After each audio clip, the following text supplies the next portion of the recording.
तुम्ही पाहताय एबीपी माझा आणि एबीपी माझावर सुरू आहे महाराष्ट्र लाईव्ह। पण मी घेऊन आलोय विश्वचषक माझाचा अपडेट, कारण विश्वचषकाची फायनल सुरू आहे अहमदाबादच्या नरेंद्र मोदी स्टेडियमवर। मंडळी, परिस्थिती खरंच खूप कठीण आहे, पण भारतीय संघाचा संघर्ष सुरू आहे। भारतीय संघ अतिशय कठीण परिस्थितीत आहे या क्षणी आणि 7 बाद 213 होता 44व्या षटकात। षटकांची संख्या, चेंडू आणखी पुढे गेलेले आहेत, पण 7 बाद 213 ही परिस्थिती होती। 44 षटकात आणखी एक विकेट गेलेली आहे।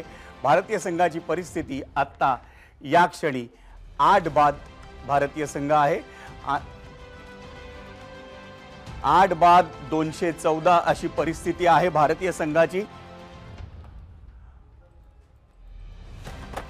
परिस्थिती अतिशय कठीण आहे, कारण विश्वचषकाच्या सामन्यामध्ये खरं तर मोठं लक्ष अपेक्षित असतं आणि भारतीय संघ इथे एका मागोमाग एक विकेट्स जाताना दिसतायत।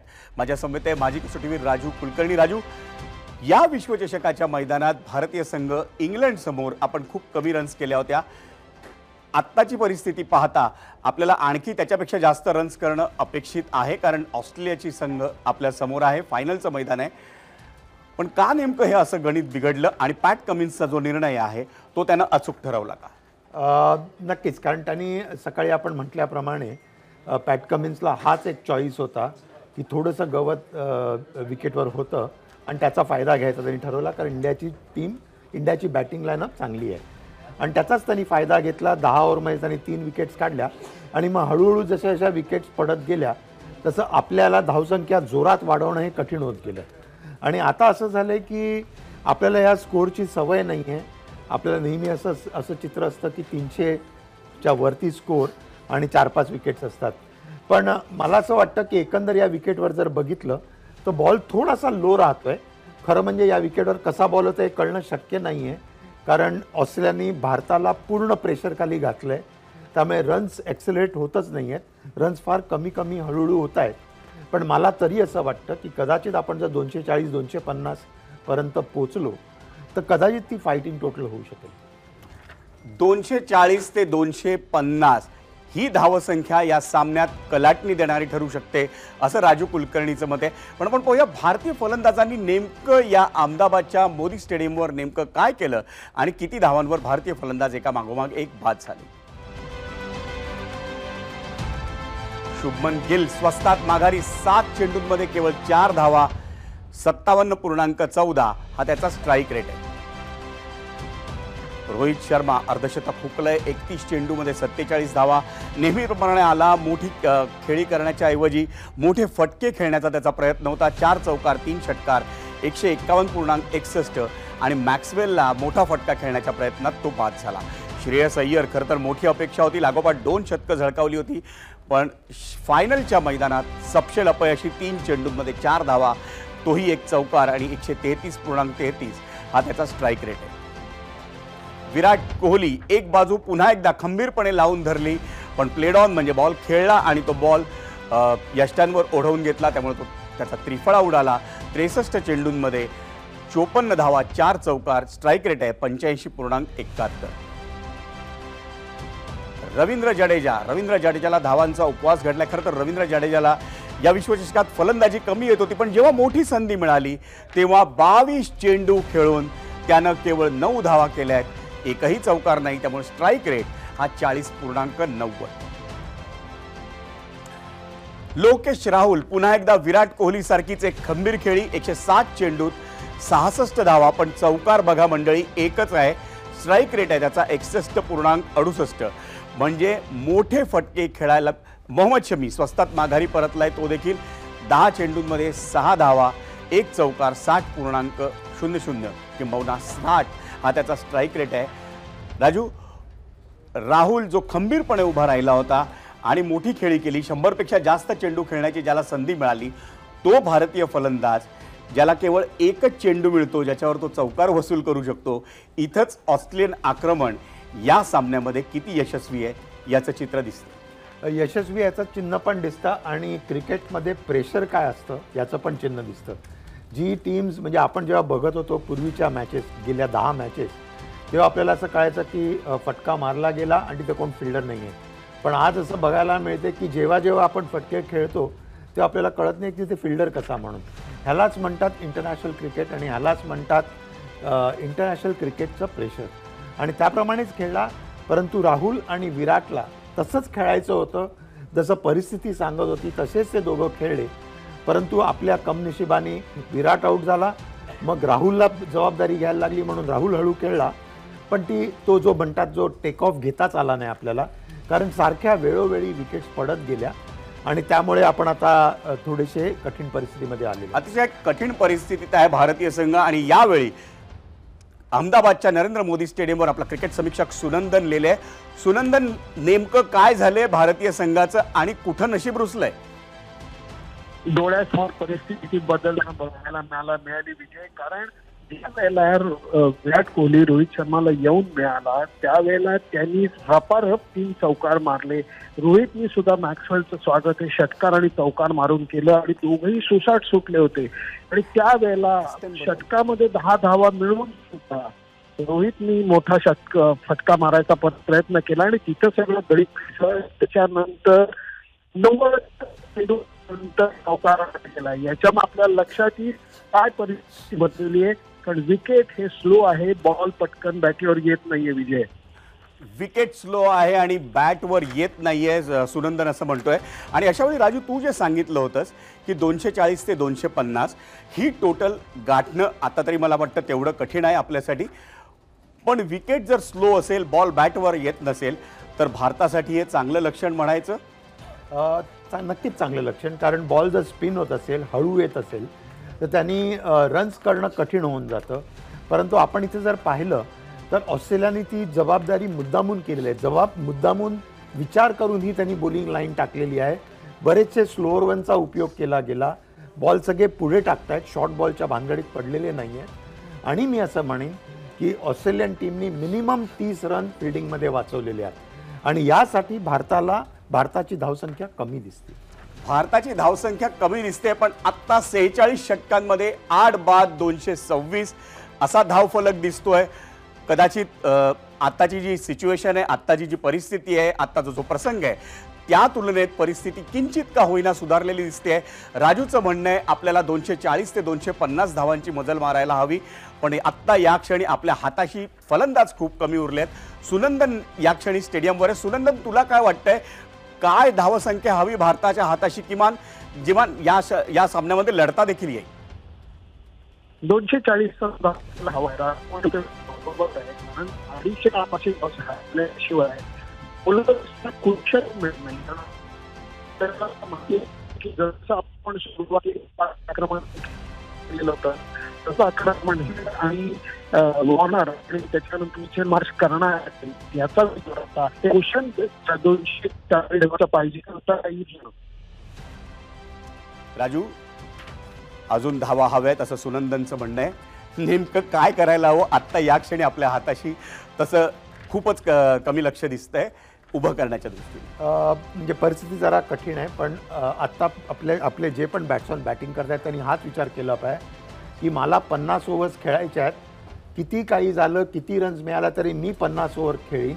त्याच्यामध्ये कुठेतरी एक एज लागून, कुठेतरी एक चांगला फटका लागून कदाचित आपण अजून त्या 24 रन्स जे आपल्याला कमी पडत आहेत, 226 आहेत, तर त्या 20 ते 22 रन 24 रन्स त्या ॲड करून आपण एक 250 जर धावसंख्या गाठली तर त्याचं ॲव्हरेज 5 होतं. 5 ॲव्हरेज 50 ओव्हरचं 5 ॲव्हरेज होतं. हे बऱ्यापैकी ॲव्हरेज आहे. या विकेटवर कदाचित चांगलं ॲव्हरेज आहे. त्यामुळे काय होतं की पहिल्यांदा जर आपण पहिले 10 ओव्हर्स चांगल्या टाकल्या तर तेच ॲव्हरेज 6 ते 7 वर जातं आणि त्याप्रमाणे आपल्याला ऑस्ट्रेलियावर प्रेशर आणता येईल. ऑस्ट्रेलियावर प्रेशर अजूनही आणता येऊ शकतं. सुनंदन, नेमकं या क्षणी आपल्याकडे हाताशी काय आहे आणि काय नाही हे जर बघायचं झालं, कारण आपण नेहमी म्हणतो की पेला अर्धा रिकाम आहे पण तो अर्धा भरलेला देखील असतो. अशा वेळी हे संरक्षण आपल्या हाताशी जे 5 गोलंदाज आहेत, हे 5 गोलंदाज विश्वचषक गाजवत आहेत हे आपल्याला विसरून चालणार नाही. त्याच्यात एक मोहम्मद शमी आहे, यानं 6 सामन्यात 26 विकेट्स घेतले. त्याच्यात एक बुमराह आहे, त्याच्यामध्ये एक मोहम्मद सिराज आहे, त्याच्यामध्ये एक कुलदीप यादव आहे आणि त्याच्यामध्ये एक रवींद्र जाडेजा देखील आहे. हा पेला जर अर्धा भरलेला असेल तर या सामन्याकडे कसं पाहता येईल? असं म्हणेन की आकाशातला सूर्य अस्ताला गेलेला असला तरी मैदानावर सूर्य अजून बाकी आहे. तो आणि कुठे त्याला खेळतायत अजून 20 रन्स वाढायची शक्यता मी एकदम नाकारत नाही. आणि जे म्हणतोय की आता बोलच आपल्याला येऊ शकतात का. बरं गोष्ट यार आहे सुरुवात काढून द्यायला लागेल विजय. या 226ला 8 हा भारताचा धावफलक आहे. धावफलक अतिशय संथ गतीनं वाढताना पुढे जाताना दिसतोय. त्यामुळे खरोखरच आव्हान कठीण आहे. अग्निपरीक्षा आहे भारतीय फलंदाजांची किंबहुना भारतीय संघाची. राजू, एका कर्णधाराच्या दृष्टीनं, एका प्रशिक्षकाच्या दृष्टीनं ही सिच्युएशन 10 सामन्यांनंतर पहिल्यांदा येते. आपण लखनौच्या विकेटवर 230 धावा करण्याचं आव्हान दिलं होतं इंग्लंडला. तेव्हा परिस्थिती वेगळी होती, विकेट खराब होती. आपल्याला कल्पना होती की इंग्लंडला आपल्याला रोखता येऊ शकतं. आत्ता भारतीय कर्णधार रोहित शर्मा आणि राहुल द्रविड जो भारताचा प्रशिक्षक आहे, ज्याच्यासाठी आपल्याला विश्वचषक जिंकायचं आहे असं रोहितनं सांगितलंय. या दोघांच्या डोक्यामध्ये आत्ता नेमका काय विचार सुरू असेल आणि कशा पद्धतीने या सामन्याचं ते दोघं अनालिसिस करत असतील? पहिलं म्हणजे की आपल्याला जेवढ्या वाढवता येईल तेवढ्या रन्स वाढवायच्या. म्हणजे आपण जरी बघितलं की अजून 14-15 रन्स जर वाढवल्या, इव्हन 240-250च्या मध्ये गेलं, त्याच्यानंतर दोघांचाही विचार असा असेल की बुमराला आणि सिराजला सुसाट सोडायचं, शमीला सुसाट सोडायचं आणि पहिल्या 10 ओव्हर्समध्ये जशा त्यांनी आपल्या विकेट्स काढल्या तसं आपण विकेट्स काढायला बघायच्या. आणि याच गोष्टींनी कदाचित मला असं वाटतं की ऑस्ट्रेलियन्स गेल्यावर पहिल्यांदाच अटॅक सुरू करतील आणि त्याच्यामध्ये जर आपल्याला 1-2 विकेट्स मिळाल्या तर ऑस्ट्रेलिया प्रेशरखाली येईल.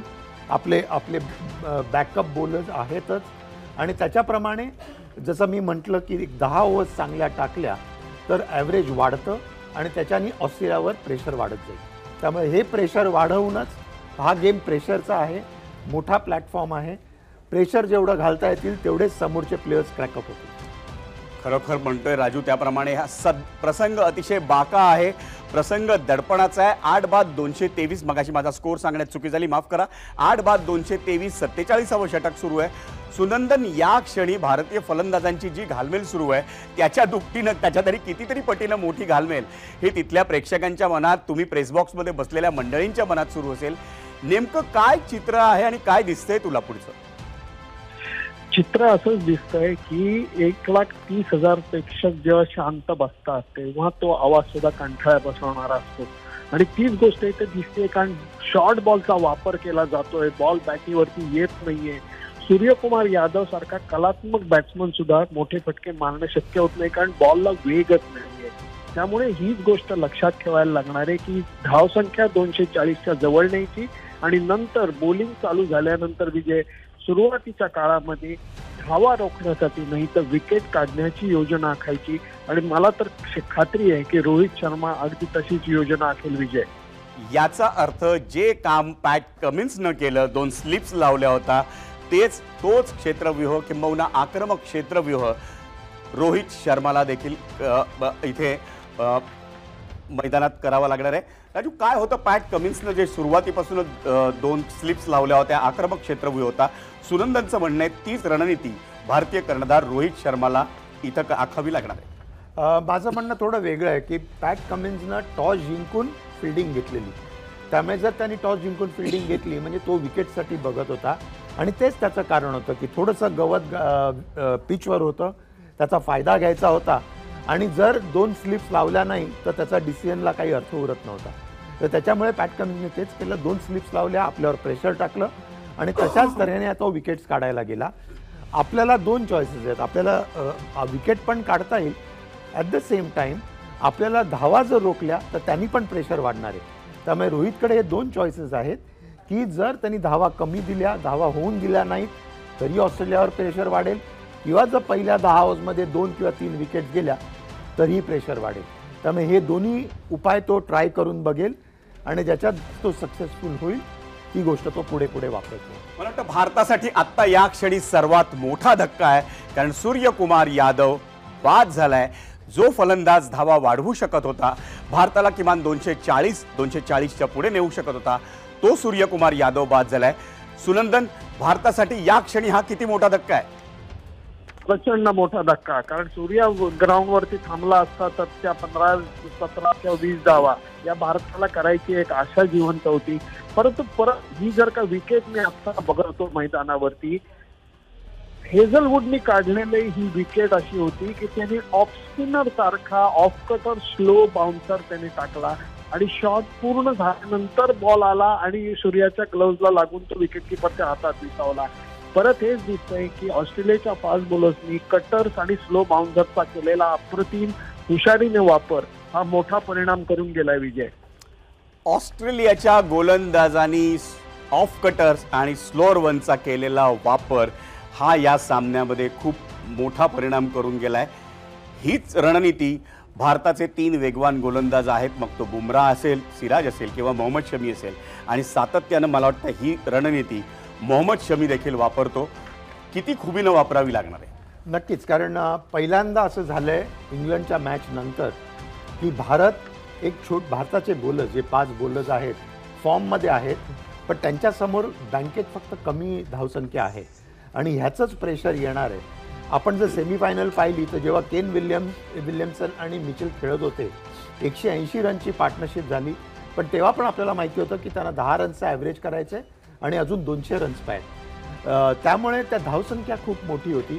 त्यामुळे आपले बॉलर्स काही वेगळे एक्सपेरिमेंट्स करून बघत होते, अटॅकिंग राऊंड बघत होते, या वेगवेगळ्या गोष्टी करायला बघत होते. आता काय झाले की धावसंख्या कमी असल्यामुळे एक्सपेरिमेंट करायला फार कमी वेळ आहे, फार कमी सोय आहे आणि त्याच्यामुळे मी मगाशी सकाळी पण मी म्हटलं की 5 बॉलर्सचा जो आपला एक ड्रॉबॅक आहे, मी असं देवाला प्रार्थना करतो की ते आज एक्सपोज होऊन देतो. 5 बॉलर्सचा ड्रॉबॅक आहे, तो आज एक्सपोज होऊ नये, उघडा पडू नये, हे राजूचं म्हणणं आहे. 5 बॉलर्सचा ड्रॉबॅक याचा अर्थ आपल्या हाताशी केवळ 5च बॉलर्स आहेत, त्याच्या व्यतिरिक्त 6वा मोठा गोलंदाज नाही आहे, जेणेकरून आपल्याला एखाद्याला बदली म्हणून किंवा पर्याय म्हणून वापरता येऊ शकतं.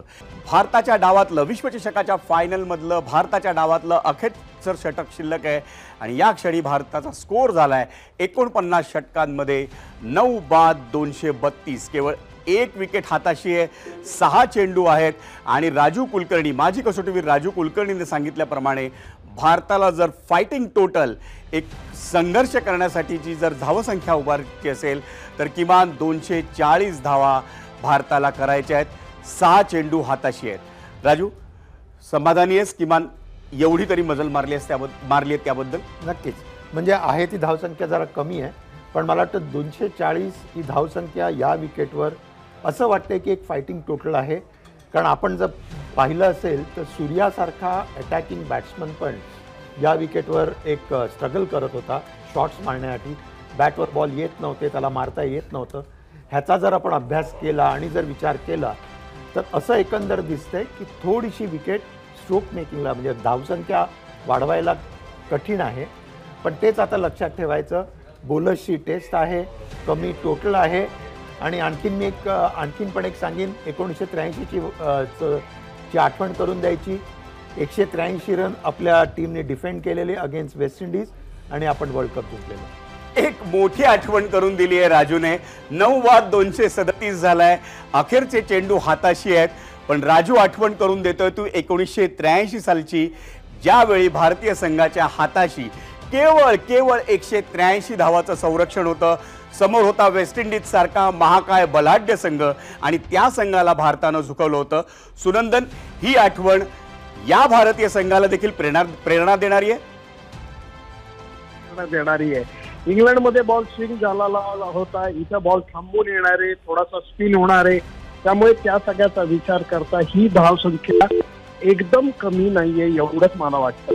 ही धावसंख्या बळकट आहे का तर तेवढी नाही, पण ऍट द सेम टाइम अगदी ऑस्ट्रेलियन्स येतील आणि चोपून काढतील असंही वाटत नाही, कारण हे विकेट खूप स्लो आहे.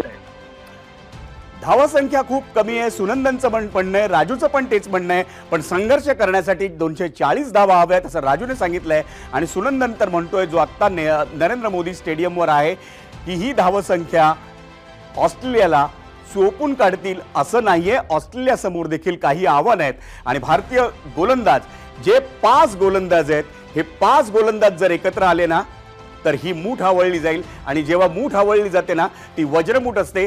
तीच वज्रमूठ घेऊन रोहित शर्माचा भारतीय संघ पुन्हा एकदा मैदानात उतरेल आणि भारताला या सामन्यात किमान संघर्ष करून चांगले क्षण, चांगला दिवस दाखवेल अशी आशा करूया. आणि या विश्वचषक माझामध्ये तुर्तास तरी इथे थांबूया, पण 6च्या बुलेटिनमध्ये आपण पुन्हा भेटणार आहोत विश्वचषक माझाचा अपडेट घेऊन.